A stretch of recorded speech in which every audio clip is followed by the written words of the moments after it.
डलहौजी हड़प नीति के तहत क्या है, नागपुर साम्राज्य को अपने अधीन करता है। तो उसके कारण क्या है, नागपुर के अधीन जितने क्षेत्र रहते हैं वो भी क्या है, अंग्रेजों के अधीन आ जाते हैं डायरेक्टली।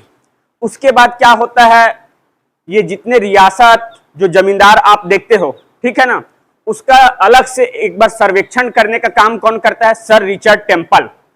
एक ब्रिटिश अधिकारी रहता है, कौन, सर रिचर्ड टेम्पल।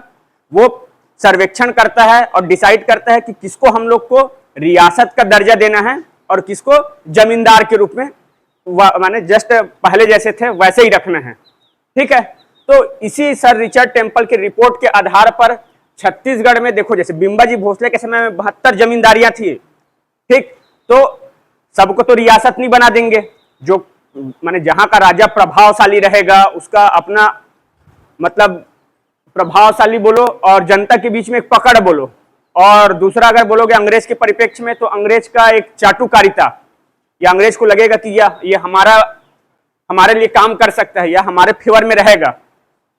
तो वैसे जो जमींदार थे उनको क्या है, रियासत का दर्जा दिया गया। तो इस तरीके से क्या है, टोटल जो 14 जो थे उनको रियासत बनाया गया और बाकी शेष को जमींदार रखा गया। ठीक है, इतना समझ आ गया। तो 14 रियासत, इसको अभी डील करेंगे। अब देखो, आपको पता है सरदार वल्लभ भाई पटेल को क्या बोलते हैं, लौह पुरुष बोलते हो आप लोग। क्यों बोलते हैं? पूरे रियासतों के एकीकरण, या आज जो हम लोग को वर्तमान जो भारत दिखता है उसको उस रूप में ढालने का जो काम किया है कौन, सरदार वल्लभ भाई पटेल। अब जब देश आजाद हुआ तो उसमें भारत छोटे छोटे रियासतों में पूरा बटा हुआ था। ठीक, अब जब भारत और पाकिस्तान का विभाजन होता है तो उस समय भारत के हिस्से में टोटल कितने रियासत आते हैं, टोटल कितने रियासत रहते हैं जी, 552। टोटल कितने रियासत रहते हैं, 552। तो इस 552 में क्या है, 549। ठीक, ये क्या है, भारत में शामिल हो जाते हैं, कोई दिक्कत नहीं होता है इन लोग को, जैसे तैसे सरदार वल्लभ भाई पटेल हैंडल कर लेता है। अब ये जितने रियासत रहते हैं इन लोग भारत में शामिल होते हैं तो 3 विषय को लेकर शामिल होते हैं। तो 3 विषय क्या क्या रहता है, पहला रक्षा, दूसरा विदेश मामले, और तीसरा संचार। ठीक, इन तीनों विषय को लेके जितने रियासत हैं उन लोग भारत में शामिल होने के लिए विलय पत्र में हस्ताक्षर करते हैं। तो टोटल 552 में कितना हो गया, 549। इसको सरदार वल्लभ भाई पटेल मतलब इजिली हैंडल कर लेता है बातचीत से। बच जाता है 3 जो। ठीक, तो 3 कौन कौन रहते हैं, एक रहता है हैदराबाद। तो हैदराबाद को कैसे भारत में शामिल करते हैं, हैदराबाद। अब यहां का राजा कौन रहता है, निजाम। ठीक, अब ये क्या करता है, ये मैं भारत में शामिल ही नहीं होऊंगा, ये कहां शामिल होऊंगा, बोलता है पाकिस्तान में। तो ये तो बहुत गड़बड़ हो जाएगा ना, बीच में कैसे उसको पाकिस्तान को आप दोगे। तो हैदराबाद को कैसे भारत में शामिल करते हैं, पुलिस कार्यवाही।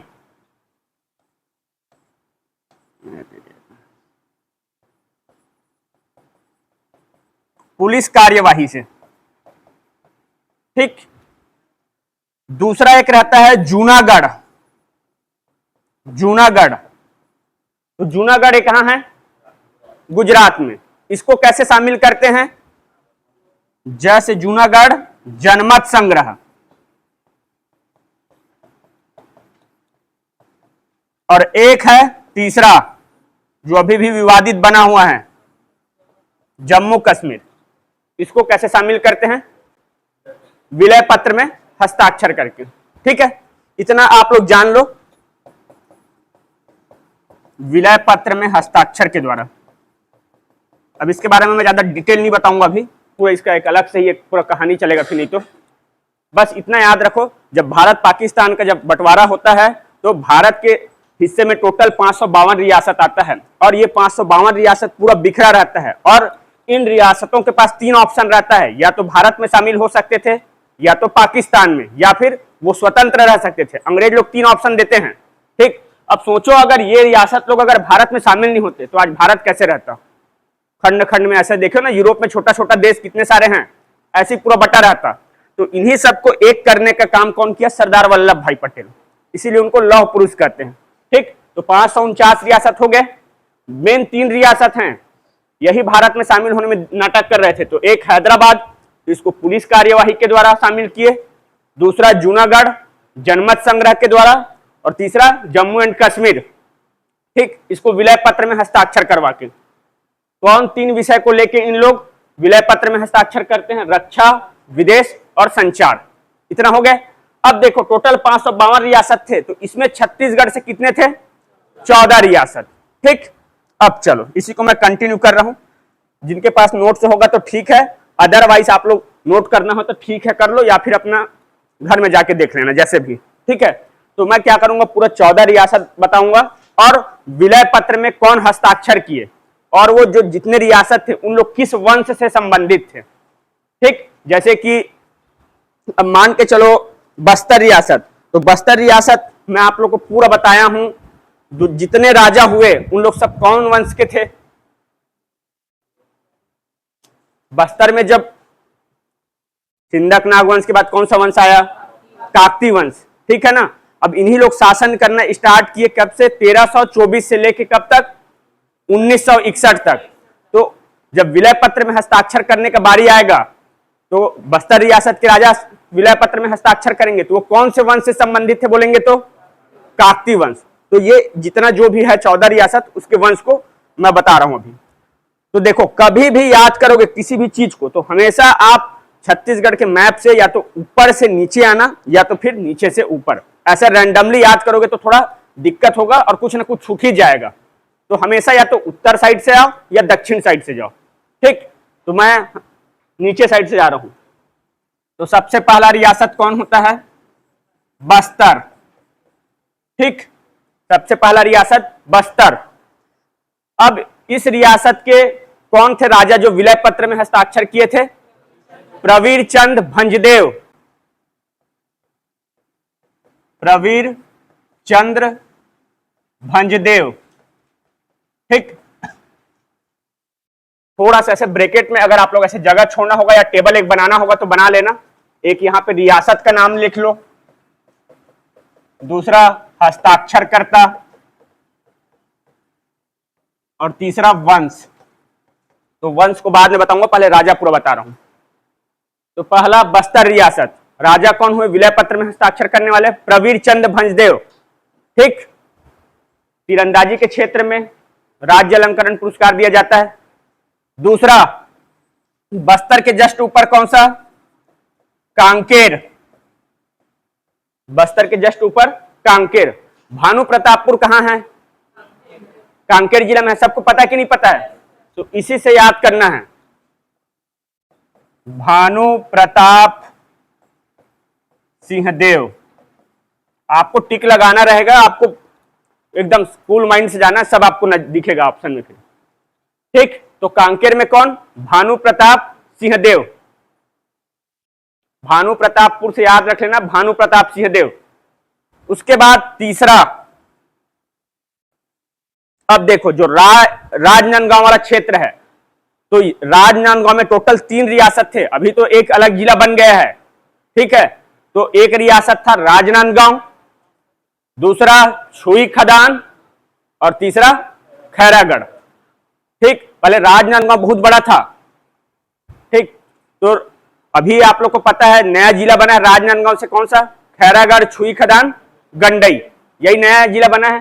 तो कौन कौन 3 रियासत थे? पहला राजनांदगांव, ठीक, दूसरा खैरागढ़ और तीसरा छुई खदान। तो सबसे पहले राजनांदगांव नोट करो, राजनांदगांव। ठीक, राजनांदगांव। अब यहां से कौन थे? तो रा से पकड़ना आप लोग, रानी जयंती देवी। राजनांदगांव से रानी जयंती देवी। ठीक है, उसके बाद नेक्स्ट चौथा रियासत खैरागढ़। ठीक, आपको पता है खैरागढ़ फेमस किसके लिए? संगीत विश्वविद्यालय, ठीक है, किसके नाम पे है? इंदिरा कला संगीत विश्वविद्यालय। तो ये इंदिरा कौन थी? तो यही जो खैरागढ़ के राजा होते हैं, कौन? राजा वीरेंद्र बहादुर सिंह, और उनकी पत्नी रहती है पद्मावती, ठीक है। कौन? खैरागढ़ रियासत के राजा होते हैं राजा वीरेंद्र बहादुर सिंह और उनकी पत्नी पद्मावती। वो क्या करते हैं? अपनी पुत्री इंदिरा के याद में अपना पूरा राजभवन ही दान कर देते हैं, और वहीं पे अभी वर्तमान में क्या है? संगीत विश्वविद्यालय संचालित है, जो एशिया का प्रथम संगीत विश्वविद्यालय है। अब एशिया मतलब भारत, छत्तीसगढ़ सबका हो जाएगा, ठीक।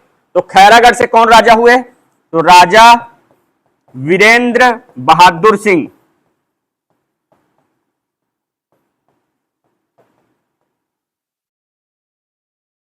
राजा वीरेंद्र बहादुर सिंह, ठीक। नेक्स्ट लिखो, पांचवा, छुई खदान।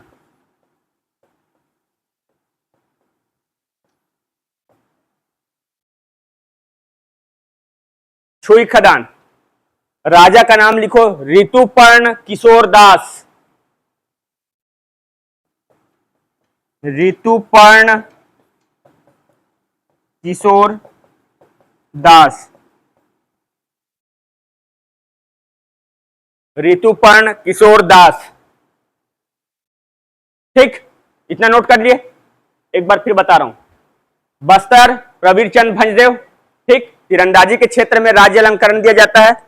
दूसरा कांकेर, भानु प्रतापपुर से भानु प्रताप सिंहदेव। तीसरा राजनांदगांव, तो राजनांदगांव से रा को पकड़ना, रानी जयंती देवी। चौथा खैरागढ़, ठीक, राजा वीरेंद्र बहादुर सिंह, ये एकदम फेमस है, इसको आपको पढ़ोगे ही। नेक्स्ट छुई खदान, कौन? ऋतुपर्ण किशोर दास। अब देखो साइड में लिखते जाना, आप लोग वंश को मैं ही बता रहा हूं।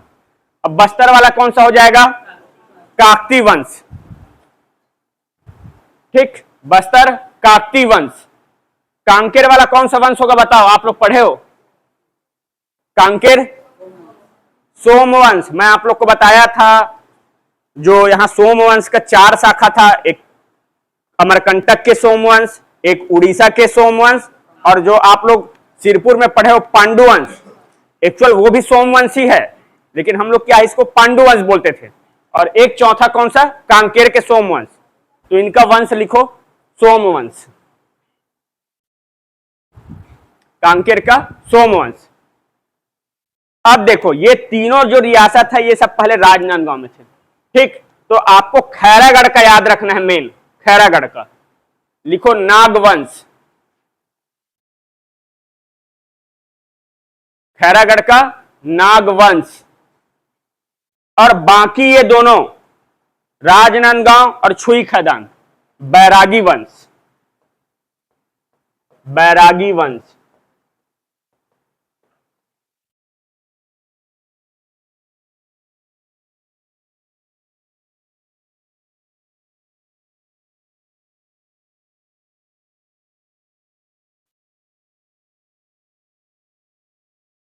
ठीक है। इतना मिटा दूं? तो आप खैरागढ़ को याद रखना है, मेन नागवंश, बाकी दोनों क्या हो जाएंगे? बैरागी वंश। नेक्स्ट लिखो कवर्धा,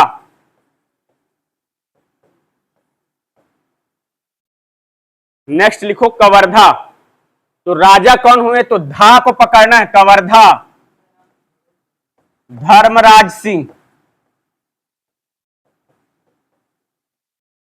कवर्धा धर्मराज सिंह।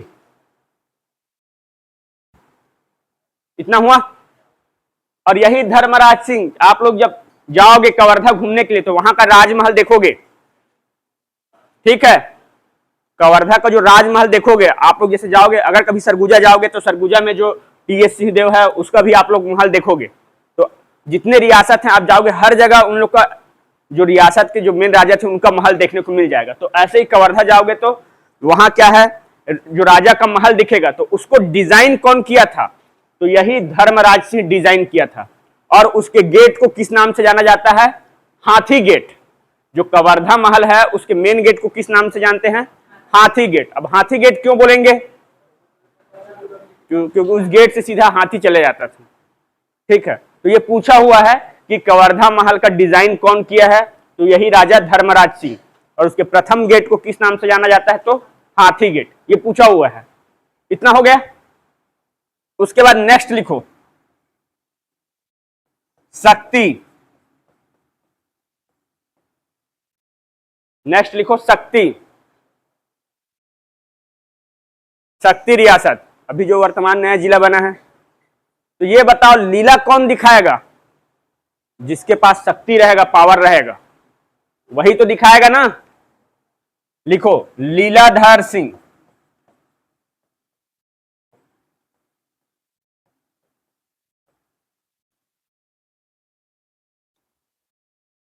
लीलाधर सिंह। हो गया इतना। नेक्स्ट लिखो रायगढ़। रायगढ़। अब रायगढ़ रियासत के बारे में आप लोग सुने होंगे। कौन नहीं सुने हैं? नहीं सुने होंगे तो न्यूज़पेपर पढ़े होंगे, तो कई बार आता है चक्रधर समारोह, चक्रधर समारोह। ठीक है, न्यूज़पेपर में आता है ना। तो ये कौन थे? चक्रधर राजा थे। और चक्रधर रियासत को किसके नाम से जाना जाता था? मेन फेमस किसके लिए प्रसिद्ध था? कथक के लिए। ठीक है, तो रायगढ़ रियासत ने लिखो राजा कौन था? चक्रधर सिंह। यही विलय पत्र में हस्ताक्षर किए थे और विलय से पूर्व इनका मृत्यु हो गया था। हस्ताक्षर कर दिए थे लेकिन जब विलय हुआ तो उससे पहले इनका मृत्यु हो गया था। ठीक है, तो रायगढ़ से कौन? चक्रधर सिंह।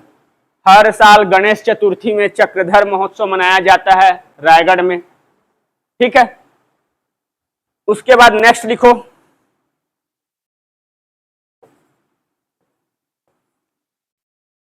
उदयपुर।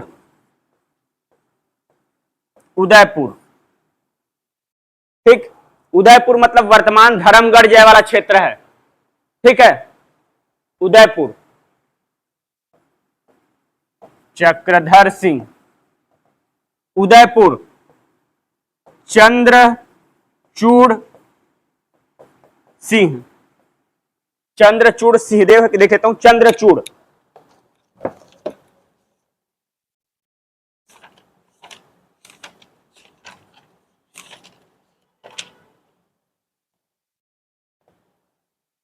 चंद्रचूड़ प्रताप सिंहदेव, सॉरी, चंद्रचूड़ प्रताप सिंहदेव। तो चंद्रचूड़ को याद रखना है। चंद्रचूड़ प्रताप सिंहदेव। चंद्रचूड़ प्रताप सिंहदेव। ठीक, रायगढ़ में 3 ठोक मिलेगा रियासत आपको। अभी वो अलग हो गया है, अलग बात है। तो एक रायगढ़ हो गया चक्रधर सिंह।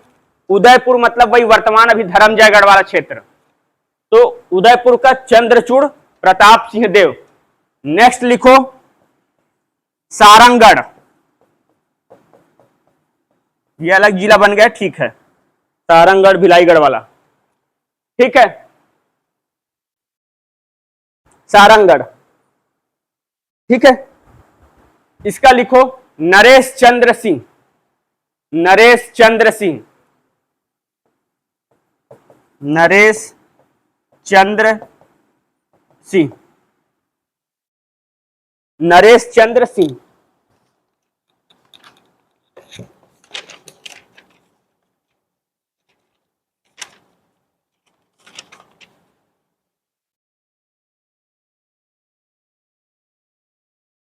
ठीक है, यहां तक ठीक है। कवर्धा तो धा से धर्मराज सिंह।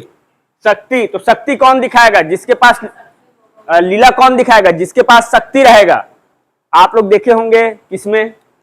अरे वो इसमें उसमें अरे क्या बोलते हैं, कृष्ण वाला सीरियल आता था ना, तो जिसमें नाग ऊपर चढ़ के कृष्ण लीला कौन दिखाया रहता है? तो जिसके पास शक्ति रहेगा वही तो। देखे हो कि नहीं देखे हो? एक आ जाएगा रायगढ़। तो रायगढ़ में कौन सा? चक्रधर सिंह। चक्रधर महोत्सव हर साल होता है, बहुत फेमस है, लार्ज स्केल पे किया जाता है। ठीक है, कब किया जाता है? गणेश चतुर्थी को। और कहां? रायगढ़ के रामलीला मैदान में। ठीक है। उसके बाद उदयपुर, उदयपुर में चंद्रचूड़ प्रताप सिंहदेव। और नेक्स्ट सारंगढ़, तो सारंगढ़ में कौन? नरेश चंद्र सिंह। ठीक। नेक्स्ट लिखो सरगुजा, और क्या है? चांग भखार, कोरिया, जसपुर। ठीक है। तो सरगुजा, तो ये बताओ पूरे सरगुजा संभाग में प्रभावशाली अगर नेता बोलेंगे तो कौन है, जिसको जानते हो आप? कौन है जी?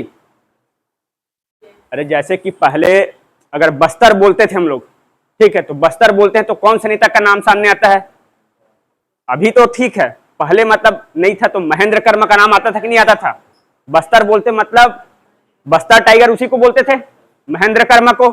तो वैसे ही अगर वर्तमान परिवेश में बोलूं मैं, तो अगर सरगुजा पूरा सरगुजा संभाग का बोलूं तो कौन है मेन नेता? टीएस बाबा तो है, टीएस सिंहदेव वही तो है। हाले उसका सरकार रहे या न रहे, लेकिन एक प्रभावशाली तो है वही पर्सन। तो सरगुजा वाले लोग का कुछ भी समस्या रहेगा तो उन लोग किसके शरण में जाएंगे?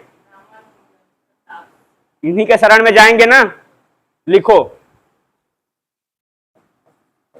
रामानुज, क्या है? रामानुज नहीं, रामानुज शरण सिंहदेव है ना, सिंहदेव। तो मेन मेरे को बताना है रामानुज शरण।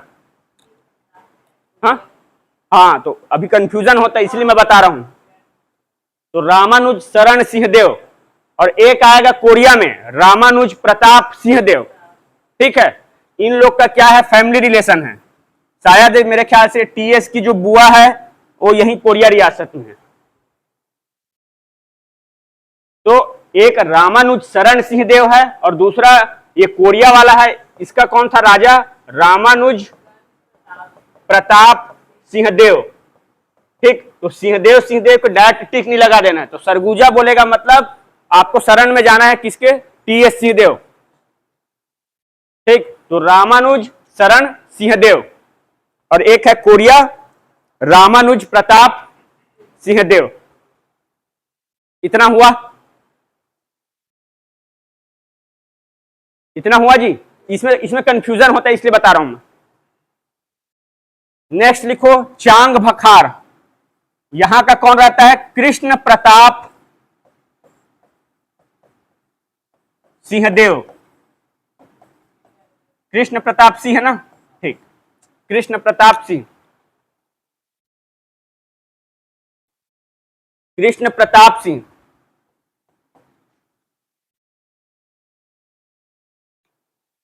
चांग बखार का कृष्ण प्रताप सिंह। और लास्ट रियासत है जसपुर। जसपुर T.C.R. मेनन। और इस समय राजा कौन रहता है यहां का? विजय भूषण। विजय भूषण। ठीक। T.C.R. मेनन और राजा कौन रहता है? विजय भूषण। तो वर्धा, रायगढ़, सारंगढ़।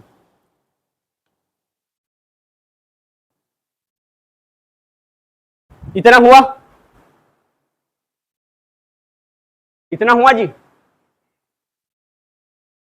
सरगुजा सर राम शरण में जाना है तो रामानुज शरण सिंहदेव, और कोरिया रामानुज प्रताप सिंहदेव। इन दोनों का फैमिली रिलेशन है। ठीक है। क्योंकि मेरे ख्याल से टीएस सिंहदेव की बुआ शायद यहीं के है, और शायद अभी पता नहीं अभी विधायक है कि नहीं, शायद विधायक भी होगी, विधायक होगी अभी। बैकुंठपुर नहीं, बैकुंठपुर विधायक है इस बुआ शायद। चांग भखार कृष्ण प्रताप सिंह, और एक है जसपुर। तो जसपुर का कौन? T.C.R. मेनन। राजा कौन रहता है उस समय? विजय भूषण। ठीक। अब वंश में आओ आप लोग। वंश में लिखना सरगुजा। तो सरगुजा में लिखो रक्सेल वंश, ये पूछा हुआ है रक्सेल वंश। सरगुजा में रक्सेल वंश। उसके बाद जसपुर में लिखो सूर्यवंश। ठीक, स ऐसे याद कर लेना, सरगुजा और सिंहदेव से ऐसे। ठीक है, तो सरगुजा स्पेशली इंपॉर्टेंट है, पूछा हुआ है। तो सरगुजा का कौन सा? रक्सेल वंश। तो स से सरगुजा और सेल रक्सेल ऐसे करके। कोरिया छत्री चौहान। अच्छा, जसपुर का बता रहा था ना अभी मैं, जसपुर का बोला था ना, सूर्यवंश बोला था ना। ठीक, हाँ, कोरिया का लिखो छत्री चौहान, छत्री चौहान। उसके बाद आप लोग उदयपुर और चांग भखार को छोड़ दो, बाकी सब में राजगोड़, मतलब कवर्धा, रायगढ़, सारंगगढ़ और शक्ति, सब में राजगोड़।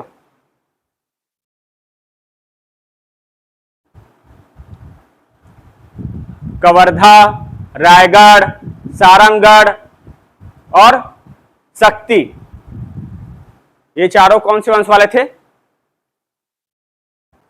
राजगोड़। चांग भखार और उदयपुर इसका दिया नहीं है या फिर एक्चुअल प्रमाणित नहीं है। इतना हुआ जी।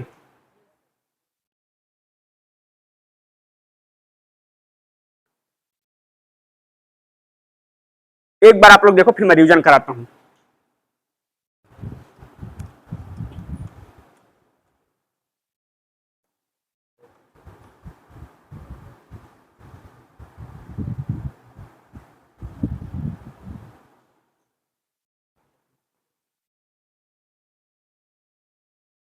और जिन लोग पढ़े होंगे उन लोग को पता होगा कि 1905 में जब बंगाल विभाजन होता है तो उसका इफेक्ट क्या है, छत्तीसगढ़ पे भी दिखता है।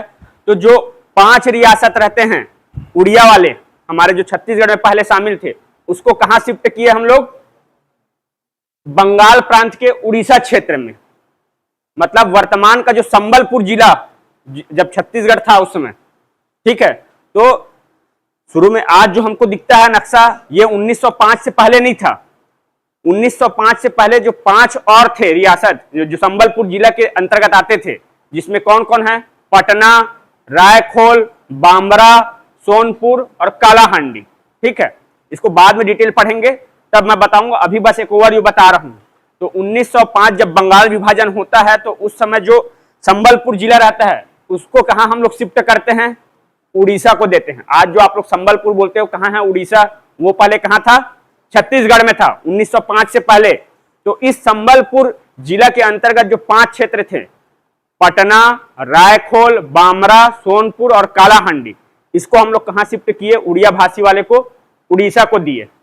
अब 5 देंगे तो 5 हम लोग लेंगे, तो कौन सा लेंगे हम लोग? हिंदी बेल्ट वाला लेंगे। तो 5 कौन सा था हिंदी बेल्ट वाला? सरगुजा, चांग भखार, कोरिया, जसपुर और एक उदयपुर। ठीक, इस तरीके से 1905 में हम लोग का जो वर्तमान का जो मानचित्र दिखता है वो बना। ठीक, अब इसको लेके क्वेश्चन बना हुआ है कि छत्तीसगढ़ के स्वप्न दृष्टा किसको कहते हैं। ठीक है, तो 1905 में क्या है, यही क्या बोलते हैं, जो अपना जो 1905 में जो ये वर्तमान मैप बना था, इसको सबसे पहले कौन अपने पांडुलिपि में या फिर अपने डिजाइन किया था? तो कौन था? सुंदरलाल शर्मा। इसीलिए क्या है, पंडित सुंदरलाल शर्मा को छत्तीसगढ़ का प्रथम स्वप्न दृष्टा कहते हैं। लेकिन कुछ एग्जाम में किसको लिया गया है? डॉक्टर खूबचंद बघेल को लिया गया है। तो देखो, छत्तीसगढ़ का हमारा कोई ऑथेंटिक बुक नहीं है, तो अब क्या आंसर लेता है इसमें आप कुछ नहीं कर सकते हो। ठीक है, अब वही पीएससी है, वो एक बार किसको लिया है? सुंदरलाल शर्मा को, और एक बार खूबचंद बघेल को। ठीक है, तो अब आपको वहां पे डिसाइड करना है ऑप्शन में क्या दिया है। अच्छा है, अभी अब 4 ऑप्शन देता है, और अगर इनमें से कोई नहीं है तो फिर आप जरूर एक बार ऑप्शन देखना। अगर हाँ सुंदरलाल शर्मा नहीं दिया है और खूबचंद बघेल दिया है तो खूबचंद बघेल को जरूर टिक लगाना, और दोनों दिया है तो फिर मैं कुछ नहीं कर सकता। ठीक है, किसको भी जिसको टिक लगाओगे।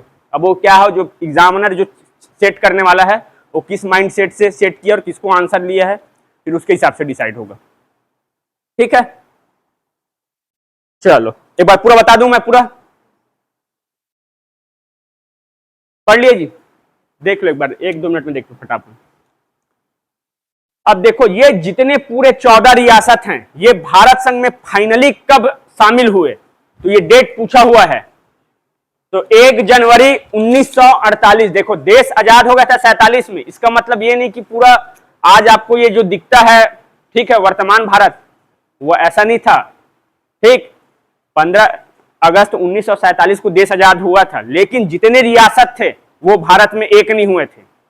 ठीक, तो ये सब पूरा जो कानूनी कागजी कार्यवाही करने में टाइम लगा, सब रियासत को शामिल करने में।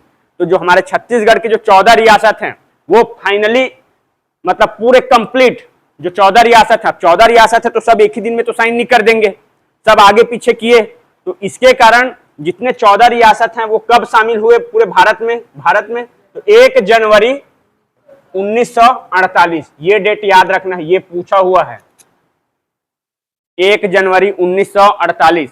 और सबसे पहले स्वीकृति कौन दिया था? खैरागढ़। अरे सबसे ज्यादा टकोली कौन देता था मराठों को? खैरागढ़। तो सबसे पहले तो वही मुक्ति चाहेगा ना,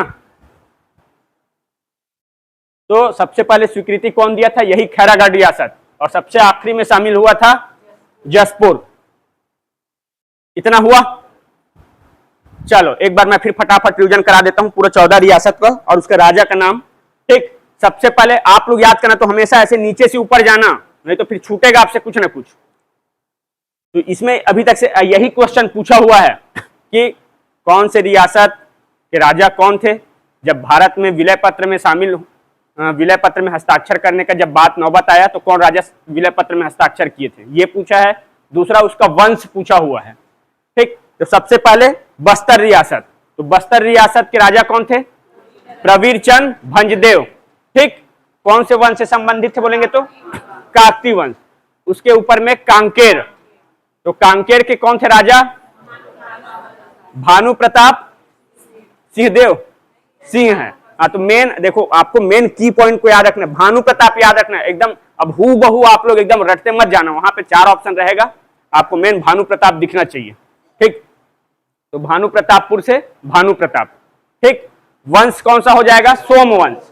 उसके बाद आ जाएंगे राजनांदगांव जिला, तो राजनांदगांव जिला में 3 थे, अभी तो अलग हो गए हैं। तो पहला राजनांदगांव, तो राजनांदगांव का कौन? रा से रानी जयंती देवी, राजनांदगांव रा से रानी जयंती देवी।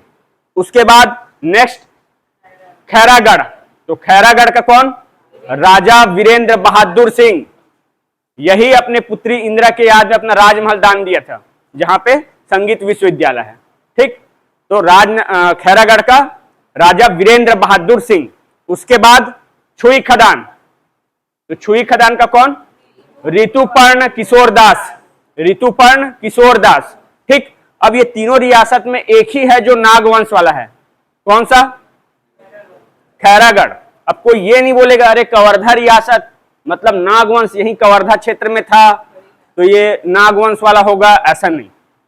ठीक है, क्योंकि एग्जामिनर रहता है वो इसी टाइप का ही बनाता है, ताकि जो पहला ऑप्शन ही देगा आपको नागवंश, ताकि टिक मारो और आगे बढ़ो। ठीक, तो कौन सा हो जाएगा आपका? खैरागढ़ नागवंश, और बाकी छुई खदान और राजनांदगांव बैरागी वंश। ठीक है, आप लोग अगर दशहरा वशहरा देखते होंगे न्यूज में तो आप लोग को पता होगा अच्छे से। हमारे तरफ सॉरी, हमारे तरफ क्या होता है, जैसे दशहरा मनाते हैं तो रावण वैसे मारते हैं ना, तो इस तरफ ये खैरागढ़ और ये शायद छुई खदान, खैरागढ़ में शायद खैरागढ़ या छुई खदान, एग्जैक्ट याद नहीं आ रहा है मेरे को। तो वहां क्या होता है, इन लोग प्रतीकात्मक रूप से ऐसा मिट्टी का कुछ बनाते हैं। ठीक है, और राजा आता है वहां का, फिर वो क्या है उसको ऐसे धकेल देता है। ठीक है, इस तरीके से सेलिब्रेट करते हैं कि रावण को लोग मानते थे। ठीक है, तो वहां ऐसा जो रावण दहन वाला कार्यक्रम नहीं होता है। वैसे ही मैं कहां देखा हूं, डोंडी लोहारा, डोंडी लोहारा जमींदारी आप लोग जान रहे सुने होंगे। अभी वर्तमान में डोंडी लोहारा कहां है? बालोद जिला में। तो वहां भी ऐसे ही देखा हूं मैं। ठीक है, ऐसे पुतला जैसे बनाए रहेंगे मिट्टी विट्टी का, राजा आता है अपने एकदम सवारी में, घोड़ा वोड़ा जो भी हाथी उस दिन आता है, फिर ऐसे ही कुछ नहीं, ऐसे प्रतीकात्मक रूप से उसको गिरा देते हैं और फिर दशहरा मनाते हैं इस तरीके से। इतना हो गया। अब कवर्धा, तो कवर्धा का राजा कौन था? कवर्धा था धर्मराज सिंह। उसके बाद नेक्स्ट शक्ति, तो शक्ति, जिसके पास शक्ति रहेगा वही लीला दिखा सकता है, ठीक, तो लीलाधर सिंह। उसके बाद आ जाएगा रायगढ़, तो रायगढ़ चक्रधर सिंह, ठीक है, चक्रधर महोत्सव होता है ना जी यही, ठीक, तो चक्रधर सिंह। उसके बाद आ जाएगा आपका कौन सा? उदयपुर, तो उदयपुर का चंद्रचूड़, चंद्रचूड़ प्रताप सिंहदेव है, यही है ना, सिंह है, चंद्रचूड़ प्रताप सिंह, तो चंद्रचूड़ प्रताप सिंह। उसके बाद आ जाएगा सारंगढ़, सारंगढ़ का नरेश चंद्र सिंह, ठीक है। अरे आज हम लोग जैसे बोलेंगे जिला का कौन है राजा, कलेक्टर, वही है ना, तो उसको जाएंगे तो क्या बोलेंगे? सर ही तो बोलोगे। तो वैसे ही उस समय राजा को क्या बोलते रहे होंगे? नरेश को, ऐसे ही सर करके तो बात करेंगे। तो सारंगढ़, तो सर ऐसे करके याद कर लेना, सर नरेश, तो नरेश मतलब राजा, राजा को इन लोग सर बोलते रहे होंगे, तो नरेश चंद्र सिंह। इतना हुआ। उसके बाद आ जाएगा सरगुजा और कोरिया, तो सरगुजा मतलब याद रखना पूरे सरगुजा संभाग का मेन मुख्यालय, अगर कंट्रोल पॉइंट बोलेंगे पॉलिटिकल रूप में तो सरगुजा ही है। और सरगुजा का मेन नेता कौन है? पूरा सरगुजा संभाग का जो फेमस टी.एस. सिंहदेव। कुछ भी समस्या होगा तो उन्हीं के शरण में जाओगे। तो सरगुजा का रामानुज शरण सिंहदेव और कोरिया का रामानुज प्रताप सिंहदेव, ठीक है, इसमें कंफ्यूजन होता है। उसके बाद आ जाएगा कौन सा? चांग भखार, तो चांग भखार का क्या है? कृष्ण प्रताप सिंह, कृष्ण प्रताप सिंह। और एक बच गया जसपुर, तो जसपुर का टी.सी.आर. मेनन, राजा कौन थे? विजय भूषण, ठीक। अब वंश के बारी आता है, तो सरगुजा को स्पेशली याद रखना है, कौन सा? रक्सेल वंश। और जसपुर का सूर्यवंश, जसपुर का सूर्यवंश। और कोरिया का छत्री चौहान, कोरिया का छत्री चौहान। अब आपका आ जाएगा कवर्धा, शक्ति, रायगढ़ और उदयपुर। उदयपुर नहीं होगा, कोई और होगा, सारंगढ़। तो ये सब क्या है? राजगोड़, ठीक है। दो ठोक का बस देश दिया, दो ठोक का नहीं दिया है, बाकी सब क्या है? राजगोड़, ठीक है। थोड़ा बहुत समझ आया? चलो बाकी कल हम लोग फिर आगे मराठा को हम लोग स्टार्ट करेंगे, ठीक है। आज थोड़ा लेट हो गया इसीलिए मैं उसको नहीं किया, इसी टॉपिक को किया।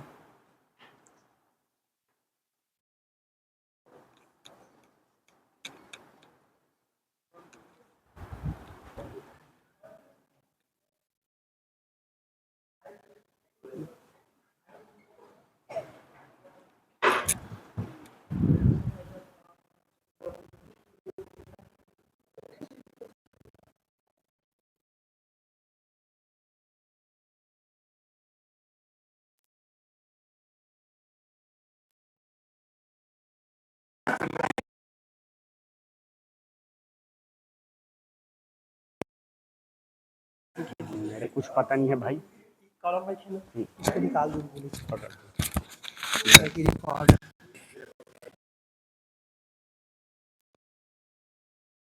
Good morning.